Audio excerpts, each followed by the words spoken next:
that occurred, the final 3 plagues that occurred. We already discussed, right, the plague of the hail, Barad.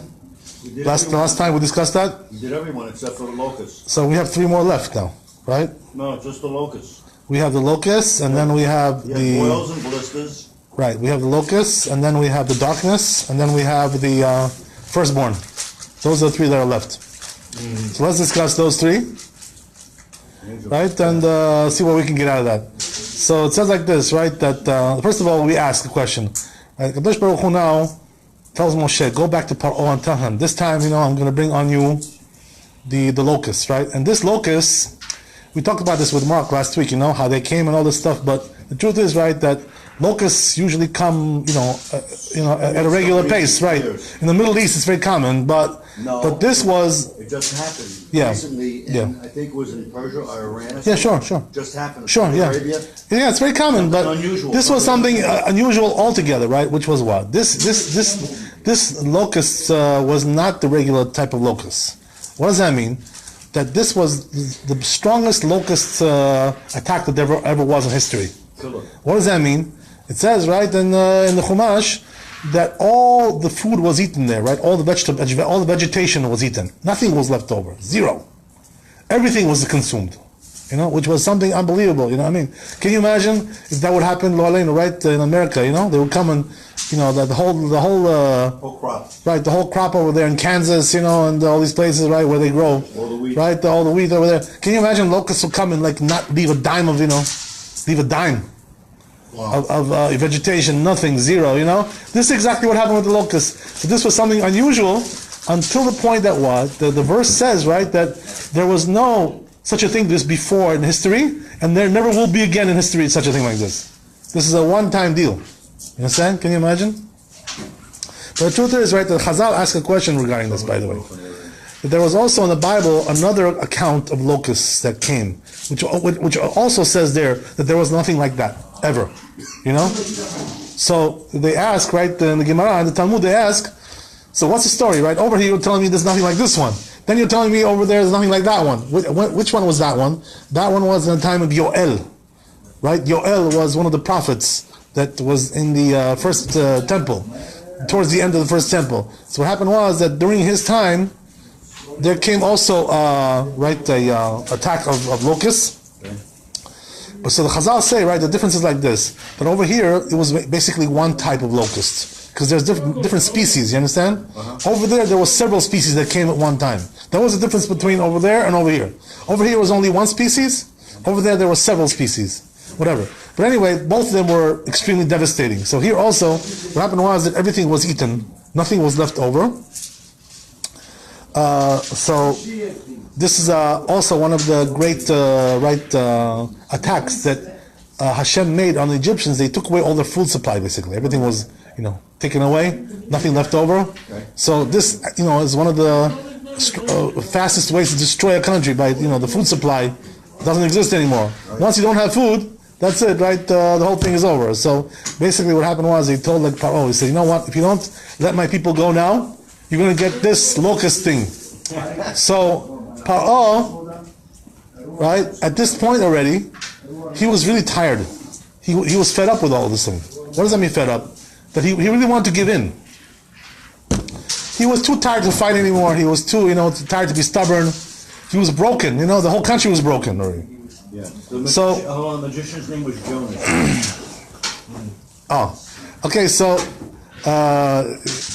what happens like this, right? That he really wants to give in now and say, okay, fine, let bygones be bygones. You can just leave and leave us alone. Go where you want to go. Do what you have to do. Right? Just let it go.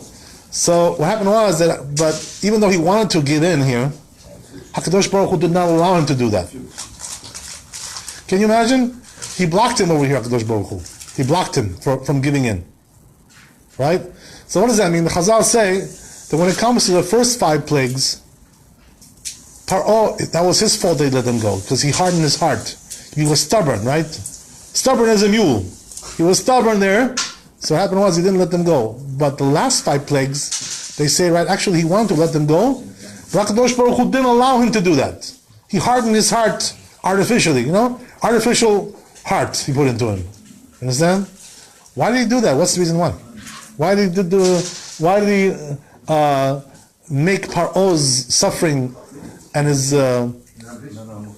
stubbornness even worse than it was before? What's the reason why? So they say the Chazal something amazing, right? That Paro already demonstrated a total disregard for God in the first 5 plagues. Pretending like, oh, nothing happened, it's just sorcery, it's no big deal, we can do that too, all these things. So he was playing these games, So HaKadosh Baruch Hu was fed up with him already, that's it, fed up. Okay, you want to play these games with me, huh? So now he says, you know what? There's going to come a time that you're going to want to give in, but I'm not going to let you anymore. Why not? What's the reason why? You know what the reason is? The reason is because the HaKadosh Baruch Hu said, now I'm going to let you go all the way. And I'm going to destroy your country. I'm going to destroy your people. Nothing will be left over. You'll be utterly destroyed. And I want to bring the full measure of punishment upon you. And this is why you can't give in anymore, even though you want to give in. That's what I told him. Can you imagine something like this? Maybe punish Obama the same way. Okay. So, Obama was a little bit taller though, A little bit. Okay. So anyway, right? He wasn't the first black man. He was a what? What did you say? He was a little bit taller. Okay. So anyway, His whole Rabbi, life he wanted to build his reputation on destroying Israel. So now God will destroy his reputation. In his last term, that's what he tried to do. okay, I like that. That sounds good. Okay, so so what happens like this, right? That now comes the locusts, and they just totally devour everything in the country. Nothing's left over. So at this point, there's also another question, right? Chazal asked, why did he? For every plague there was a reason why they brought that plague, Kadosh Baruch Hu, on these people, right? So what was it? What was the reason of the locusts? What was the reason of that plague? What did he mean to punish on that? You know what that means? That means that we have a concept in the Torah, right? Kadosh Baruch Hu, right, punishes midah keneged midah. You know what that means in Hebrew? That means it's measure for measure. In other words, you get punished the way you sinned. If you sinned a certain way, Hashem punishes you the way that you sinned in order to punish you the way that you act. What goes around comes around, as they say, right? That's the English way of saying it, right? Whatever. That's the idea. So I'm going to punish you just like the way you sinned. So therefore, what was here the reason why he gave him the locusts? He brought the locusts. The reason was because they used to tell the Jews, go and farm for us, and plant the barley and wheat. We want to have a nice harvest. So since they used to make the Jews work like that, to plant their wheat and barley. So what Kadosh Baruch Hu did was, He said, you're not going to benefit from any of that. Everything's going to be eaten. Nothing will be left over. So all the work that you made them do will go up, right? All go to shambles. Nothing left over. Right? That's the way it is. That's why Kadosh Baruch Hu punished them like that. Because they made the Jews work in farming, and do their farming and plant and this and plowing and all that stuff. It's hard work, right? Farming is hard work. Not easy stuff. Today they have machines. In those days they didn't have machines. You know what I mean? It's a different thing. It's an interesting thing, by the way, what you're saying, Nissim, that regarding the farming, right? This intelligent or non-intelligent. The Torah doesn't talk about intelligent, but what it says something interesting about farming, right? That farming is a cursed kind of like a work. It's cursed. What does that mean? That when you get involved with the ground, the earth, it's a cursed thing. Why? Because the earth is tameh, it's impure. It's the epitome of gashmiut, of earthliness. That's why we call it earth, right? Earthliness, right? Material. It's the most material thing that we have. So therefore, a person who gets involved in that also becomes too material. So it actually, right, makes him, right? So therefore, they say that that's one of the worst professions, right? To be a farmer, in the sense that there's a lot of curse there. There's a lot of hard work. You have to work super, super hard. So no, we didn't say that. But they bring, by the way, the example in the Chazal that we find two people who got into farming, and both of them, right, turned out very bad. We find two people in the Bible who were farmers. You know who that was? The first one was Noach, right? It says Noach ish Adama. So he went into farming and he got hurt from that.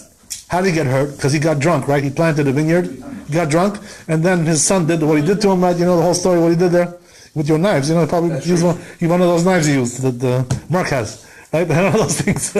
Okay, you get the idea. So, okay.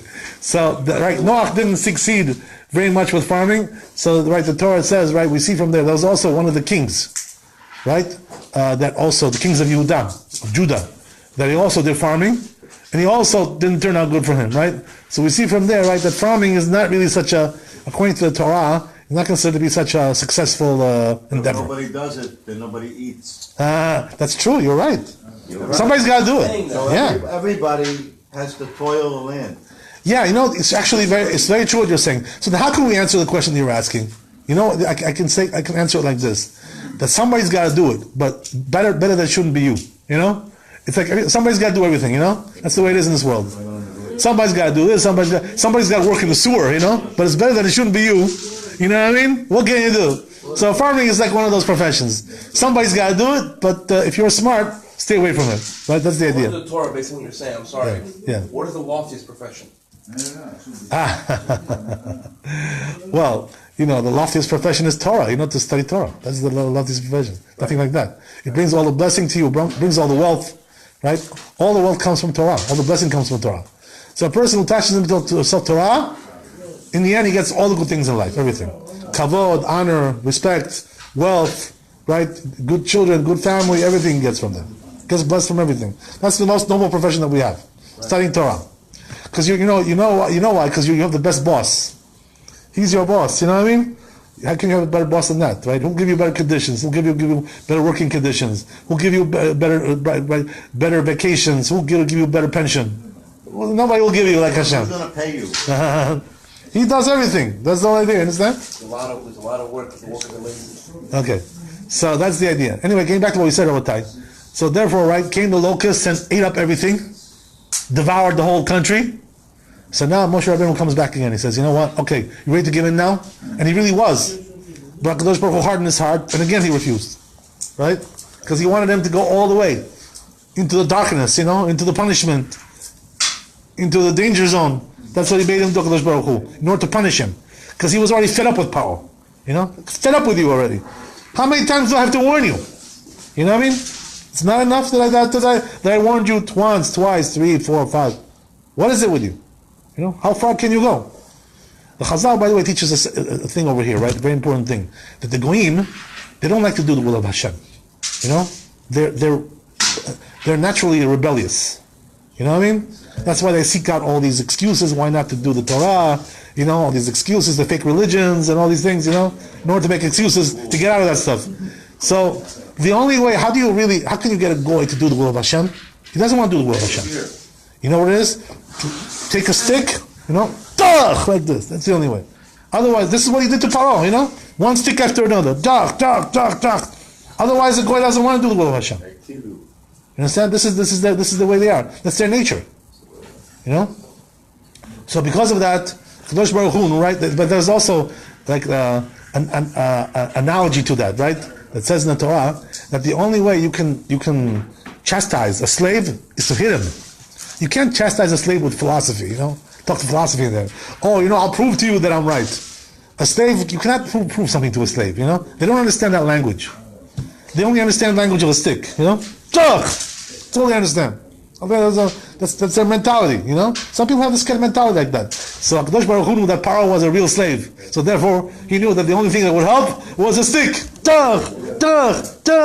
And that's going to be the same thing with Gog and Magog. You understand? Gog and Magog, the same thing. They're going to come. What do you think? They're going to listen to reasoning when they come? They're going to listen to logic?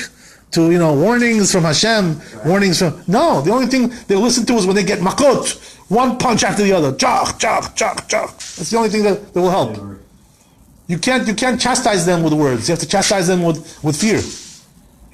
Go and talk words to the Arabs, right, in Israel, right? Tell them, philosophy, Yeah, prove to them this, prove to them that. What are you trying to prove to me? I don't understand what you're talking about. It's not my language, you understand? The only language you understand is this, right? Chach. They don't understand anything else. That's the way it is with Paro also. So now, right, comes and brings the darkness. He tells them, listen, I'm bringing darkness this time. Right? So this was something like amazing, this darkness thing, right? As we said, right, each plague went for a week. So they say that this plague of darkness was actually divided into 2 stages. There was the first 3 days, and then the second 3 days. What does that mean? The first 3 days was regular darkness. What does that mean? It's like, if you shut up all the lights in the building, and it's like pitch dark, you can't see nothing. So you gotta like grope around, touch this and grope on the walls. Make sure you don't fall. Make sure you don't trip over something. That's the way it was the first part, first 3 days. But the second 3 days was even worse than that. You know how bad it was? Not that you have to grope around. You couldn't even move. You couldn't even move. Your body was like still. If you sat, you couldn't get up. If you get up, you couldn't sit. It was like a thick darkness, like it was in the air, like thick. Can you imagine? Like a shake, you buy a shake, a thick shake. That's what it was. You couldn't move there, it was like, too much viscosity. Can't move around. If they were lying on the dead bed, they had to stay there for 3 days. They couldn't move from there. No lantern? That's how bad it was. Can you imagine? No lantern? It was something, a natural darkness. It was something like a thick darkness, You couldn't even move your body. You couldn't even budge. How long did this last? So we're saying 3 and 3, right? 3 regular darkness and 3 days of thick darkness.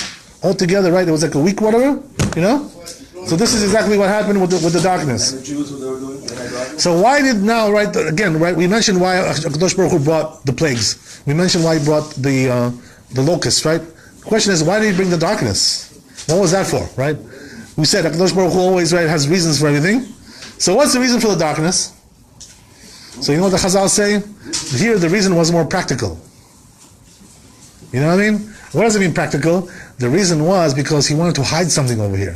When you bring darkness, that means you want to have something to hide, right? You don't want people to see something. So here HaKadosh Baruch Hu was trying to hide something. What was he trying to hide? Right? He was trying to hide the death of the Jews as well. What does that mean? Right? That here in the plague of darkness, many Jews died here, right? We're talking about millions of Jews died here. Can you imagine? 80%, yeah. 4/5 of the Jews died. What was the reason why they died? Very simple reason. Can you imagine? So what happened was like this, right? That there were Jews in those times in Egypt that were not really slaves also. They were not in slavery. Besides Shevet Levi, right? Besides that. Why weren't they slaves? You know why? They had deals with the Egyptians, they had arrangements. So what happened was, right, they had arrangements with the Egyptians not to be slaves, probably paying some, bribes there, shochad, all kinds of, under the table, right, exactly, wheels and deals, So what happened was that they got very rich. They were like millionaires, these people, you understand? Very wealthy people, very wealthy Jews, and these people had deals with the Egyptians. They were not in slavery. So what happened was that because of all the good conditions that they had over there, they had like the best life, like top notch, penthouse lifestyle, all the goodies, all the trimmings, everything. George Soros. No problem. I think he might be dead. Okay. So what happened was that HaKadosh Baruch Hu wanted to kill these people, these Jews. Why wanted to kill them? Because they didn't want to leave Mitzrayim. They said, we're staying here. You guys want to leave? What's it to us, We're not going nowhere. We're not budging, man. We have a great life over here. What are you talking about? I have a house in the Hamptons. I have a house in Florida, right? What are you talking about? I got one in Boca Raton. I got one in Miami Beach, North Miami Beach. I got the best house. What are you talking about? I want to leave? Why? I want to go to Tel Aviv over there? What do I need to Tel Aviv? What do I need Tel Aviv for? I'm living in paradise over here. What are you talking about? So they didn't want to leave. So HaKadosh Baruch Hu, right, was fed up with these people, What kind of thing is this? You don't want to leave. I'm trying to take you out of here, and you want to stay here? In this dungeon over here in Egypt? So what happened was HaKadosh Baruch Hu was fed up with them. So what he did was, when the darkness came, he got rid of all of them. Can you imagine? Wow. We're talking about millions of Jews here. That's not nice. You know what I mean? What do we call these Jews today? We call them like the Erev Rav, What does that mean? Like these people who are, very materialistic. They don't want Judaism. All they want is to live, good life, materialistic. It's funny. So, Give me that. One of your biggest contributors. okay, right. So you understand? People like this, So these people, The same thing will be here, right? You know, they say, right, that 4/5 of the population is going to be wiped out of the world. But that also includes the Jews as well. What does that mean? The Jews who are not really, working in Judaism, they're not going to be a part of the redemption either, just like they weren't over there. Same thing. They're not going to be a part of that. You know what I mean? There are Jews who are totally assimilated. They have no Jewish identity anymore. Zero, nothing. By the way, the truth is, right, that it says that Kadosh Baruch Hu will give them one more chance. When the Messiah comes, Mashiach, so what's going to be is that Kadosh Baruch Hu, it says in the prophets like this. What does it say in the prophet? The prophet says that just like Kadosh Baruch Hu took out the Jews from Mitzrayim and took them in the wilderness for 40 years, what was the purpose of being there for 40 years? To cleanse them, to teach them, to train them, to turn them into a productive people. Same thing he's going to do when Mashiach comes as well. What does that mean? He will take the Jews out from the countries that they lived in. He will take them to the desert, just like he did. And he will, over there, he will, have like a judgment with them. What does that mean? Why didn't you want to be Jewish? Why didn't you want to keep the mitzvot? Why didn't you want to keep the Torah? Why didn't you want to this? He's going to ask them. He's going to force them to do tshuva. He's going to say, what is it with you people? I'm 2,000 years trying to get you straightened out already. Can't straighten you out. Only the Greek. You know what I mean? That the generation so you know what it says about this? It says that Kadosh Baruch Hu will force them to do tshuva. He will twist their arm until they do tshuva. Can you imagine such a thing like this? There are people who are very stubborn, stiff-necked people, If they resist, then they'll perish. So what does that mean? No, he will actually force them. You know what I mean? Can you imagine? You force somebody I'm gonna break your arms. I'm gonna break your legs. You don't want to do tshuva. That's what he's gonna do. It says that literally in the prophets. He will force them to do tshuva.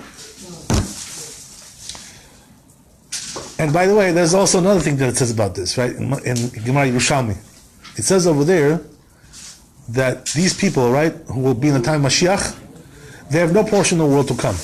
They're going to be saved in the time of Mashiach. They're going to be saved. They're going to be redeemed. But when it comes to the world to come, they have no portion in that. Can you imagine saying this? They have no portion in the world to come. So what's the sense of being saved? So now listen to this. Now interesting, right? So you know why? Because the times of Mashiach and the world to come is two different things. You understand? Some people think it's the same thing, but it's not. What's the difference? When Mashiach comes, we're still in this world, in this particular world that we're living in now. When the world to come comes, it's a different world altogether. It's a different creation. Right, different creation altogether. Right, exactly. So when we're talking about times of Mashiach, he will force them to do tshuva. He will save them, redeem them, bring them back, with their arms twisted, behind your back, headlock, like this. Let's go. You understand? That's what he's going to do to them. But in the world to come, they have no portion over there. So the question is why? Why do they have no portion in the world to come? So, you know what it says in the Gemara Yerushalmi? It says enough for them what they're going to get in times of Mashiach. In other words, it will be such a good reward, what they'll get. That's enough for them. They don't deserve any more than that. Why not? The question is why not, They never worked for the... You know what I mean? That's the idea. You got to work for it. In other words, these people, they coerce them to do tshuva. They don't really deserve Olam Haba. But Mashiach they're going to get, against their will, whatever they think or not. You understand? When it comes to Olam Haba, zero. Why? Because they never really did tshuva from their own volition. So their souls will... You know what I mean? But that's a big discussion, by the way. What happens with the souls? We have to do a different lecture on that one, right? That's a different lecture. That's a very deep thing, right? But didn't you tell me 20 years ago that most of us will make it to the next world, but there will be some cleansing that will have to happen? Yes, it's very true actually what you're saying. That's what it said in Pirkei Avot, right? Right? All of Israel, they have a portion of the world to come. What does that mean? The ones who behave like Jews, you know what I mean? You can identify them as a Jew, But a person who's totally assimilated, he has nothing left anymore Judaism. Most Jews are secular Jews then. Right. So the ones who are nothing. So we're not talking about we're talking about the ones who eat dead mice, and chocolate covered ants, and these kinds of things, and rodents, rodents and snails, kinds of things like this, and they go to church, and they pray over the church, You know, people like this. So what portion do they have in Judaism? That portion of Judaism is people. What do they have? They don't put tefillin. They don't right. They don't keep Shabbat. They don't keep the holidays. What do they have? They look like a goy. You know what I mean? The person was living like a goy. So what portion should he have in the world to come? Nothing there. Cow. Right. So getting back to what we said. So HaKadosh Baruch Hu got rid of these guys. You know what I mean? 4/5 of the people got wiped out over there. Can you imagine? And what happened was that the Jews were burying them also. They had to be buried. What do you think? They're just going to stay above the ground? What's going to be, right? So they on those 7 days there was darkness. For the Jews it wasn't dark. They were able to see perfectly. You understand? All these plagues that came, the Jews didn't feel them. Did not apply to them, even though they were in the same place. To you it's dark. For me it's total light. You know what I mean? That's the way it was. The Jews were totally separated from the Egyptians when it comes to plagues. So what happened was that at that time the Jews went and they buried these people. Can you imagine to bury millions of people like this? You know, one after the other, bah, bah, bah, bah, bah. That's what they did. So what was the reason why he did this in the darkness, HaKadosh Baruch Hu? Because he didn't want the Egyptians to enjoy that, right? To see that. This is the reason why. Why not? Because otherwise the Egyptians would say, oh, you know, this plague is not really on us, it's on everybody. It's coming on the Jews, it's coming on the non-Jews, right? It's coming on everybody, this thing. So it's not, you know, there's nothing to be afraid of. It's not because of us, it's just a coincidence. You know what I mean? Just something, you know, some kind of occurrence. So therefore HaKadosh Baruch Hu didn't show them all this, you know, in order to hide from them this thing. Because otherwise they would have rejoiced, they would have had a good time. They would have said, oh, you know, everybody's getting the same thing, same treatment. So, you know, everybody's created, we're all created equal, you know? All mankind is created equal, you know? That's the way it is. That's what they would say. So therefore HaKadosh Baruch Hu didn't let them enjoy that. To see the Jews dying and being buried. So therefore what he did was, he hid all this from them. Like nothing happened. Understand? So this is exactly what happened with the Makkah of darkness. Right? And the next one, right, as you know, was the worst of all of them. Why is that? Because we're talking about here deaths, you know, of children. Firstborn was even worse, right? And worse and worse and worse and worse. So here, right, we're talking about every, you know, family has a dead person in there. You know, so everybody screaming, yelling. This it was like everybody was screaming there. As we said, right, there were families that there were more than one or two. There was like 10 of them like that. Remember we discussed that, right? Yeah. Right? Why is that? Because the Egyptian women were unchaste, right? They used to cheat on their husbands, you know? So because of that, they had like firstborn from many different men, you know? From Joe, from David, from Peter, right? From everybody, you know? They had the firstborn from many different men. One lady, right? That's the way it was in those days. They were very lewd. The Egyptian ladies were very lewd people. You know, totally impromiscuous. So therefore, right, they had many firstborns in one family. And the husband didn't even know about it, right? He was like wondering, like, what's going on here? I thought this was my firstborn. Now I see that this was also my firstborn. They didn't even know. They didn't know about it. You know what I mean? They knew how to hide these things. They knew how to hide. So, you know, the real good professional, you know, cheaters, the women, they know how to hide everything. You never see them doing nothing. You know what I mean? They know how to play these tricks. So, that's the way it is. This is, by the way, I'm not telling you from my own volition. This is from Mishlei, right? Shlomo Melech, right? Proverbs, the book of Proverbs. Talks about it over there. That the woman who cheats knows how to do it without showing anything, right? You don't see nothing. Everything is, you know, wiped out. It's wiped off, as we said, right? They wipe everything off. Right. If you know what I mean. Okay, you got the idea. They use a lot of tissues. Okay. Wet wipes. You know, they use. Okay. I'm not telling you from my own. It's not my own wording. It's from Mishlei, from Proverbs. That's what it says there. So this is exactly what happened, right? So once the thing is over here, right? That what really Paro here also should have died, right? He was also firstborn. You know what I mean? So he really should have died. So then why did HaKadosh Baruch Hu not kill Paro? Because he wanted to show him also what's going to be in Yam Suf, right? In the Red Sea. To be defeated over there, that river is going to be destroyed. His whole army is going to be destroyed, wiped out. No hope. No remnant. No legacy. No nothing, right? Everything is wiped out. HaKadosh Baruch Hu wanted to take him all the way. And in the end, by the way, Paro never died. You know that, right? He never died. What does that mean? That all the Jews drowned in the sea. The only one who came out was Paro. All the Egyptians, I'm sorry, yes. All the Egyptians drowned in the sea. The only one that came out was Paro. Yeah. Well, he didn't come out, he didn't go in. No, he was in there. He was in, came out alive. Healthy and happy. He's watching too much Hollywood. That's So the question is why, by the way? He was a firstborn, he should have died in the firstborn. Right? And also now he should have died because they were drowned. So why did HaKadosh Baruch Hu save Paro? So you know the answer is? Paro did some kind of a tshuva over here. You know, in the end, he did some kind of a tshuva. He admitted, you know, as he says right over here, that you are the righteous, Hashem is righteous, and we're the wicked, you know? He did tshuva, some kind of a tshuva over here. So therefore HaKadosh Baruch Hu kept him alive. So what did he do, by the way? Once he came out of the water, what did he do? He became a professional swimmer. What happened, right? He went to the Olympics, swimming. What did he do? Mark. He admitted that Moses' God was God. Right, but what did he do with the rest of his life? What? He became a what? Leader of a city. Yeah, what city are you talking about? Nineveh. Oh. Nineveh. Right, actually, I think the Nineveh story was before that. Whatever. Yeah, actually, you're right. It was actually after that. So what happened was like this, right? That Paro became, eventually, what happened was he became the king of a different country. He went to a different place. You know what that was? Tzor. Where? Tzor.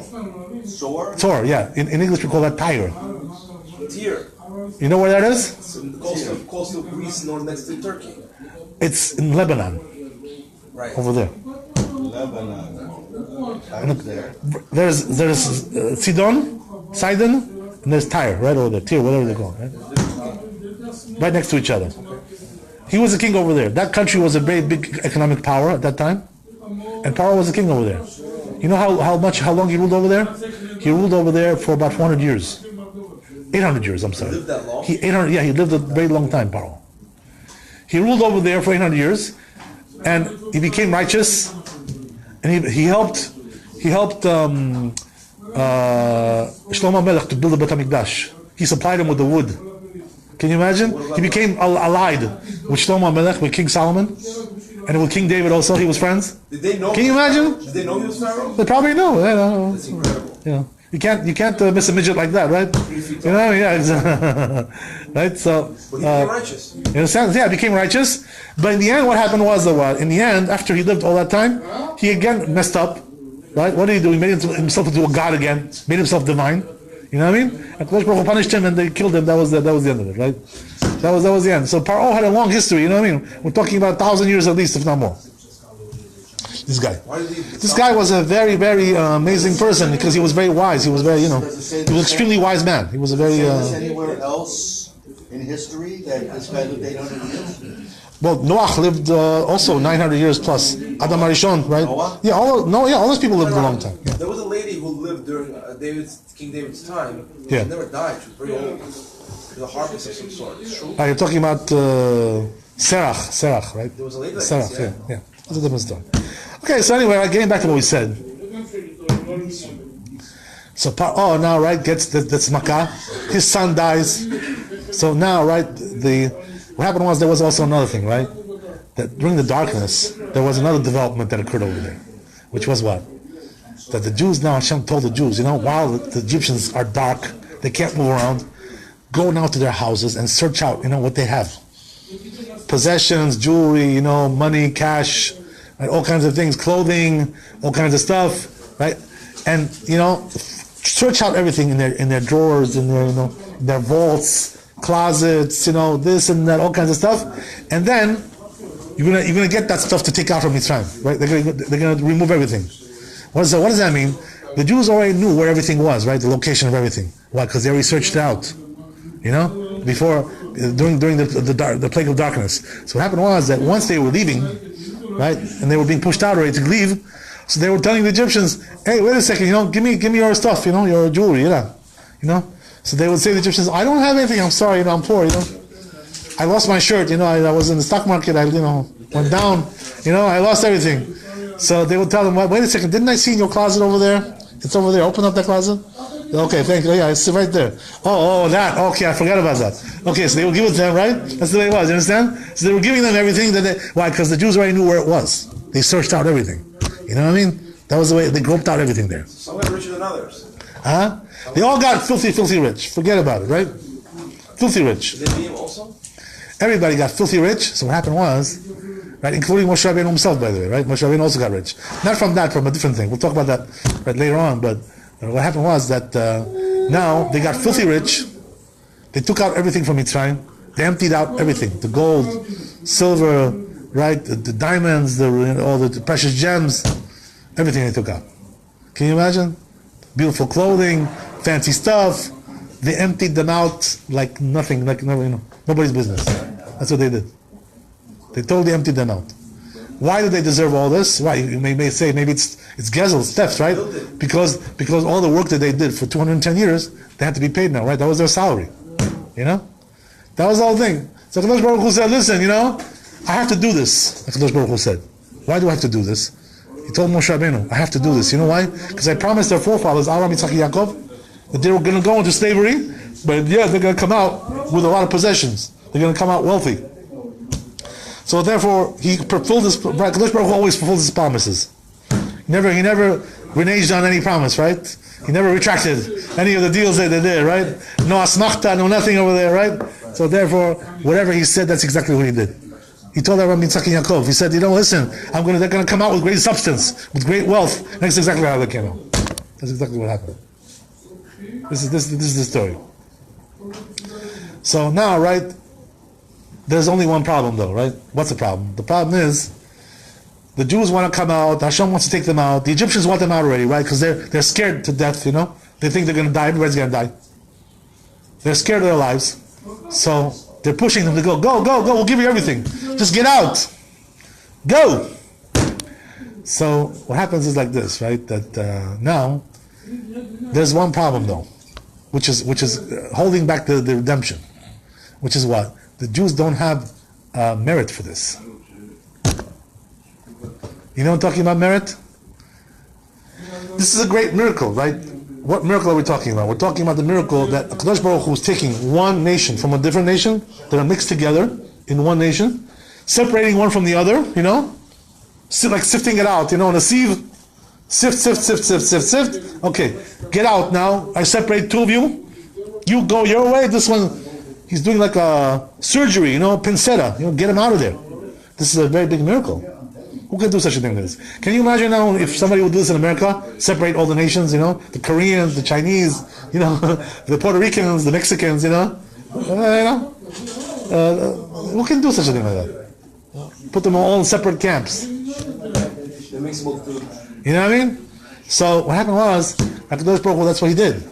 But in order to do such a thing like this is a miracle. You understand? So what do you need to make a miracle? You need merit. What does that mean? Hakadosh Baruch Hu can't make a miracle.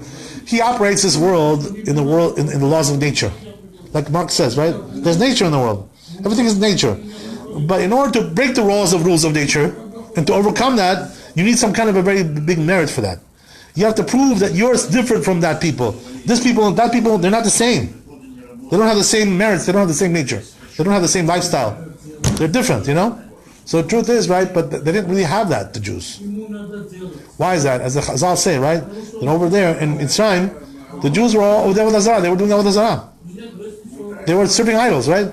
They're going to church, studying the New Testament, or the things like this. That's what they were doing. So because of that, the measure of justice was coming to Kadosh Baruch Hu and saying, these are, idolaters. These are idolaters. So why should you take this one out from this one and separate them? For what? They're all the same. All men are created equal. That's the way it is in Mitzrayim. The founding fathers said so. You know what I mean? That's the way it is. So if all men are created equal, why separate this from that? What kind of thing is this, right? According to the measure of justice, it doesn't work like that. It cannot work. So therefore, to remedy this problem, Kadosh Baruch Hu need to do something drastically, right? Drastic measure. So what did he do? He gave them one mitzvah now to do, right? In order that they should have the merit of this mitzvah that allows them to be separated from the other nation. What mitzvah did he give them? Korban Pesach, right? Korban Pesach. So what is Korban Pesach? This is something that the Jews actually used to do every year when they were in the temple, when the temple existed. The what? That they used to, the day before Pesach, right? Not on Pesach, the day before, they used to bring a sacrifice. It was called Korban Pesach, and it had to be brought without any leaven, right? Everything unleavened at that time.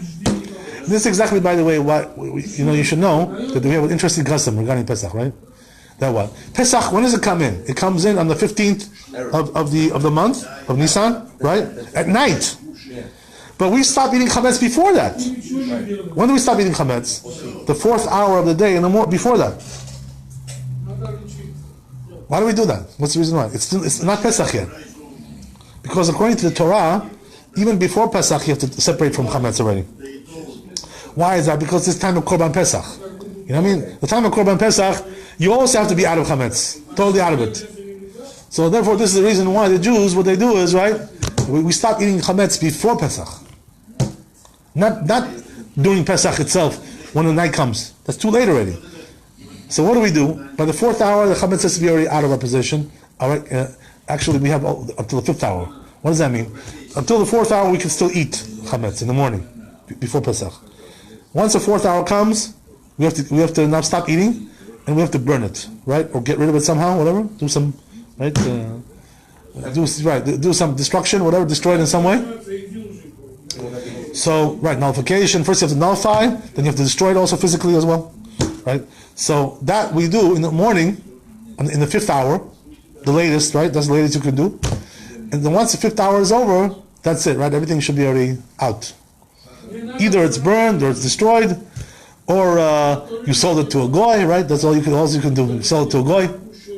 It's also possible, right? So one of these things a person has to do. That's the way it is, right? Why is that? Because that's the time of Korban Pesach. Time of Korban Pesach, a person cannot have any chametz in his possession anymore. Very good. So now, right, we say HaKadosh Baruch Hu wanted them to have this merit that he should to separate them. So there's also another thing here, right? Which was what? That at this time when they were bringing that korban, this was exactly the time that HaKadosh Baruch Hu came and destroyed, right, killed the firstborn. So what does that mean? He was coming and killing the firstborn as the Jews already did their korban, did their sacrifice. There was also a lot of significance to this, right? What was the significance? Significance was that the Jews, as you know, right, the Egyptians, they used to worship, what was their, they had several gods that they used to have, the Egyptians, right? What was their main god? The lambs, right? The lambs, right? The sheep, yeah? So, by the way, I ask you a question, what is the reason why this was the main god of Mitzrayim? This is like something, these sheep, they don't do nothing, all they do is go, bah, bah, they go and eat grass, What makes them so special, you know what I mean? Why would anybody make a god out of these things? For God's sakes. Why would you make a god out of sheep? Of all things, this is crazy. Doesn't seem to make any sense, right? So Zohar Kadosh explains actually, right? What it is that the sheep, right, that we have in this earth, there's also something that represents that in the heavens as well. You know what I'm talking about? There's also, right, one of the constellations, right, is called what? Right?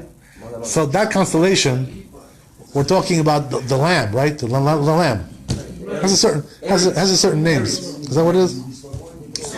So right. So Aries, right? This Aries thing, the Egyptians are attached to that constellation. That's where they get their power from. So they knew that, says the Zohar Kadosh. They realized that this was their power coming from there. Every nation has some kind of a power source, right? So their power source was coming from there. This is exactly why they worship the sheep, because of this reason, because they knew that their power source was from there. So therefore, they didn't want to degrade, their power source, to eat them, to slaughter them. You understand? This was considered to them like something taboo. Why? This is where we get our power from. So the earthly sheep are connected to that constellation. You understand? It's all one unit, the physical and the spiritual. You know what I mean? Right. And this was the main power of Mitzrayim, was coming from there, from this constellation. And this is the reason why they were so infatuated with this thing. Well, we were eating them all the time. Yeah, right. So what happened was that HaKadosh Baruch Hu now said, right, to the Jews, you know what? I want to, as we already mentioned, right, HaKadosh Baruch Hu wanted to also smite their gods as well. So this was the ultimate insult, to smite their ultimate god, right, which was the sheep. You know what I mean? What does that mean? That the Jews now were gathering them, right, tying them to the bed and slaughtering them, right in front of their face. Like, so what are you going to do about it, huh? You know? Yeah, I'm slaughtering your God. What are you going to do? You know? They couldn't do nothing. They were totally powerless. So this was the ultimate insult that Kadosh Baruch Hu right threw in their face. You know? That all their gods are worthless. Indians, they worship cows. Okay. They're sick people. There's also a translation for cows. Yeah, sure. Okay. Rats. Taurus. And rats. So, that's what I'm talking about. So Kadosh Baruch Hu said to the Egyptians, you know, this is your God here. It's being slaughtered like a little cockroach. That's what I'm doing to your gods. You know what I mean? I'm going to step on them. You know, squash them like they're nothing. These are what your gods are worth to me. This is what they mean to me. Nothing, zero. And by the way, this is the reason why the Goyim, Kadosh Baruch Hu doesn't regard them for anything. He doesn't respect them. He doesn't regard them as anything. He considers them to be totally meaningless, lack of value, lack of you know any importance. No. He considers them to be a big fat zero. All the Gentiles. Why is that? Because they all worship these stupid deities of their stupid nonsense that they do. Every one of them with their stupidity. So Kadosh Baruch Hu says to them, you know what? You rebel against me, and you take your stupid deities. I consider you as nothing. You're zero. You're a big fat zero. That's what you are. This is the Kadosh Baruch Hu regards them. Right? And by the way, this is it says in the prophet like this, right? What does that mean? All the nations are like nothing to you. Kadosh Baruch Hu considers them all zero, big fat zero. This is what he wanted to tell the Egyptians. You know, you think you're the biggest superpower in the world with your stupid gods? The heck with you. You're nothing, you're zero. To show them that they're worthless. So now, right, the Jews are coming out. But what happens is like this, right, that there's a rule, by the way, when it comes to this. Kadosh Baruch Hu sent the destroyer, right, a certain, right, force to kill the firstborn. Right? And this destroyer was going around all over Egypt, everywhere. Going around, wrecking the rounds, right? Every firstborn, pach, pach, gives them a makkah, gives them a punch, pach, kills them on the spot. So the Jews needed to be protected from this, you know, because they, as we said, right, their merits were not so great. They were in idolatry, they were, you know, right, exactly. So in order to protect them, Kadosh Baruch Hu told them, you know, take the blood from this sacrifice that I told you to make and put it on your doorposts, right? Left side, right side, and on top as well. Right? 3 sides.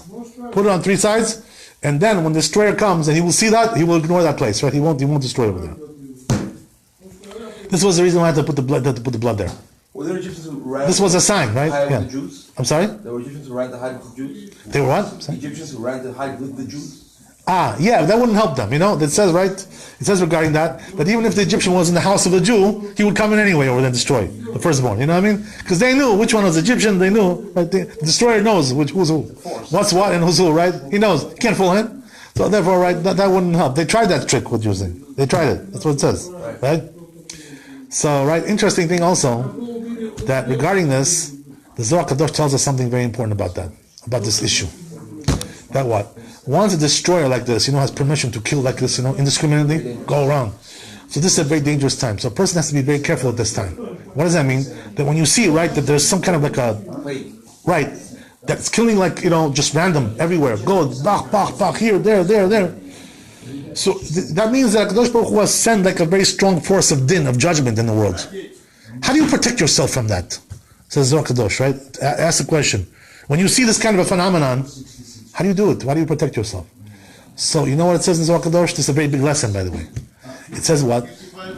That if the destroyer sees you, he will attack you. If he sees you, he doesn't care now if you're Jewish or not. You know why? Because he's commanded to kill everybody. You know what I mean? He has a lot of power at this time. It's a time of judgment, a general judgment of the whole nation. So therefore, he doesn't discern this righteous, not righteous. This, and that. He kills everybody. Anybody he gets his hands on, he kills him. So once the situation gets so dire like this, how does a person save himself? So it says Zohar Kadosh, don't reveal yourself to the destroyer. If you do, if he sees you, he will kill you. How do you not reveal yourself? Right. So it says Zohar Kadosh, you have to stay out of the public eye. Stay indoors. if you go outside, he will see you. You understand? This is why the Jews were commanded not to go outside at that time. They had to stay indoors, put the blood on the lintels, right? All that stuff. You know? So says the Kadosh, at times like this, if you stay indoors and the destroyer cannot see you, you will be saved because of that. There's also another place where we see this, Kenfarama. You know where it is? It talks about the Ark of Noach, right? Noach, says the Kadosh, asks a very good big question about that. Why wasn't Noach killed also, right? Because the power of judgment was so great, the whole world was destroyed. So why wasn't Noach killed too? You know what I mean? Because when the judgment comes, it kills everybody. It kills good, bad, it kills everybody. So why didn't he kill Noach? So says the Kadosh, the reason why I didn't kill Noach, you know why? Because Noach was indoors. He was out of the eye of the destroyer.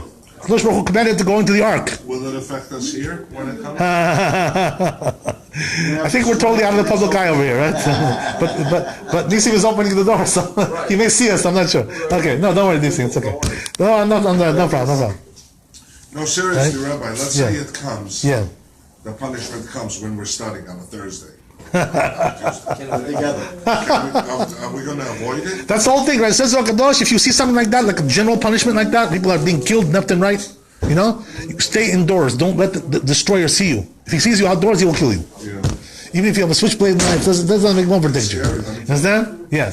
So when it comes to things, so that's why Noach was saved. His children, Noach and children were saved. You know why? Noach and children, because they went inside the ark. They couldn't. The destroyer couldn't see them anymore. So that's why Hashem told them to go in. So if we see some kind of crazy plague or whatever. Yeah. Okay, we're to stay indoors. Right. Stay indoors. Yes. Flee? Yes. Not run away? No. There's nowhere to run. The best way to run is indoors.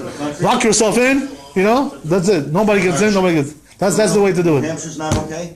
Talking about like even something like that. New Hampshire is the best outdoors that there is, right? The beautiful land over there. All right. Right, best outdoors that there is. It's all white. Yeah, it's beautiful. Yeah, so, you know. Again, with the America is an amazingly beautiful country. You know, it really I like is. that stuff. I'll tell you, one day I drove through, you know, like just New Jersey, like southern New Jersey, and I was going somewhere, and I saw such beautiful, like, you know, surroundings. I wanted to, like, you know, sing a song to Hashem, you know, to God. It's so beautiful. It just, you know, the country is gorgeous. I mean, you know, you can't, you know. Yeah, but also the beauty of the country of America is very, very unusual. Unusually beautiful country. You know, I'm not talking about Rego Park, David. I wasn't referring to that. not where we were raised, right? This is a ghetto, David. It's a ghetto. You know, it's a ghetto. Okay, so anyway, Rabbi, this is exactly what happened. This is how the Jews got out. So, Bezat Hashem, we'll pick it up next time. Thanks for coming. God bless you. Park is not that bad, you know, when you go